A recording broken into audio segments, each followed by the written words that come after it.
ইমান শ্ৰমিকসকলে আইন সংগতভাৱে আইন সংগতভাৱে পাব লগা শীতলাভসমূহ চলাই দিয়াৰ ব্যৱস্থা কৰক। ইমান কৰি দিয়াৰ ব্যৱস্থা কৰক। ইমান শ্ৰমিকসকলে পাই থকা পেঞ্চনসমূহ চলাই দিয়াৰ ব্যৱস্থা কৰক।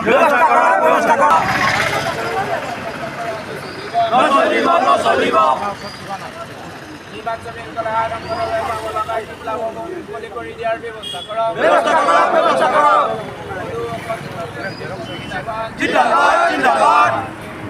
যোৰহাটত CRTUৰ প্ৰতিবাদ। নিৰ্মাণ শ্ৰমিকসকলে আইনগতভাৱে পাব পেঞ্চনকে ধৰি বিভিন্ন সুবিধাসমূহ আদায় দিয়াৰ দাবীত আজি যোৰহাট সহকাৰী শ্ৰম আয়ুক্তৰ কাৰ্যালয়ৰ সন্মুখত সদৌ অসম নিৰ্মাণ শ্ৰমিক ইউনিয়নৰ যোৰহাট জিলা সমিতিয়ে এক প্ৰতিবাদী কাৰ্যসূচী ৰূপায়ণ কৰে। যি সময়ত মন্ত্ৰী আমোলাসকলৰ দৰমহা বৃদ্ধি হৈছে, কিন্তু এইসকল দুখীয়া তথা কষ্ট কৰি পেট পবতোৱা নিৰ্মাণ শ্ৰমিকসকলে নিজৰ প্ৰাপ্যৰ বঞ্চিত হোৱা বুলি ক্ষোভ উজাৰিলে শ্ৰমিকসকলে। এইটোৰ অন্তৰ্ভুক্ত সদৌ অসম নিৰ্মাণ শ্ৰমিক ইউনিয়নৰ যোৰহাট জিলা কমিটিৰ পক্ষৰ পৰা আজি এই আমাৰ সহকাৰী শ্ৰম আয়ুক্ত কাৰ্যালয়ৰ সন্মুখত অৱস্থান ধৰ্মঘট কৰিব লগা অৱস্থা হৈছে। এইকাৰণে আপোনালোকে জানে যে 1996 চনৰ এখন কেন্দ্ৰীয় আইনৰ আধাৰত অসমত 2007 চনত নিৰ্মাণ শ্ৰমিক কল্যাণ আইন গঠন হৈছিল আৰু এই আইনৰ আধাৰত পঞ্জীয়নকৃত নিৰ্মাণ শ্ৰমিকসকলে তেওঁলোকৰ ল'ৰা ছোৱালীৰ কাৰণে শিক্ষাৰ সাহায্য, মৃত্যু হ'লে মৃত্যু সাহায্য, পেঞ্চন 60 বছৰ পূৰ্ণ হ'লে পেঞ্চনৰ ব্যৱস্থা আছে। আৰু এইটো 2010 চনৰ পৰা মোটামুটিভাৱে অসম চৰকাৰে এই প্ৰদান কৰি আহিছিল। কিন্তু অতি দুৰ্ভাগ্যৰ কথা যে আজি 2 বছৰ ধৰি অসমৰ এই যে বিজেপি চৰকাৰ, এই চৰকাৰে এই নিৰ্মাণ শ্ৰমিকসকলৰ পেঞ্চনকে ধৰি বিভিন্ন সা সুবিধাসমূহ সমস্ত বন্ধ কৰি থৈ দিছে। আনকি পেঞ্চনৰ দৰখাস্ত দি বহুকেইজন শ্ৰমিক ইতিমধ্যে মৃত্যু হ'ল। এটা সুবিধা আছিল 3টা অসুখ, কেঞ্চাৰ, লিভাৰ চেৰচিছ আৰু কিডনী ফেইলাৰ যদি হয় 1.5 লাখ টকা এটা এককালীন সাহায্য পায়। তেনেকুৱা ধৰণৰ সাহায্য বিচাৰি আবেদন কৰা শ্ৰমিক আজি মৃত্যুমুখত পৰিলে, কিন্তু সাহায্য তেওঁলোকে মোকলাই নিদিলে।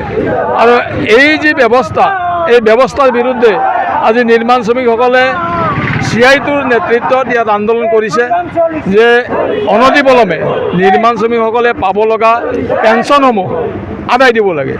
আপোনালোকে জনা দৰকাৰ, এই যে নিৰ্মাণ শ্ৰমিকসকলে পেঞ্চন বা অন্যান্য সাহায্যৰ কথা আমি উল্লেখ কৰিছোঁ, ইয়াতে চৰকাৰৰ 1 টকাও নাই। চৰকাৰে 1 টকাও ইয়াত নিদিয়ে।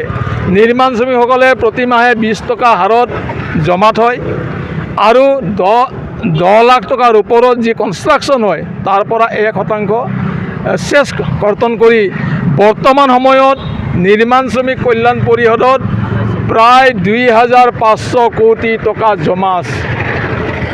2500 কোটি প্ৰায়, হয়তো অলপ এই এমাহ দুমাহৰ ভিতৰত যদি অলপ বাঢ়িবও পাৰে।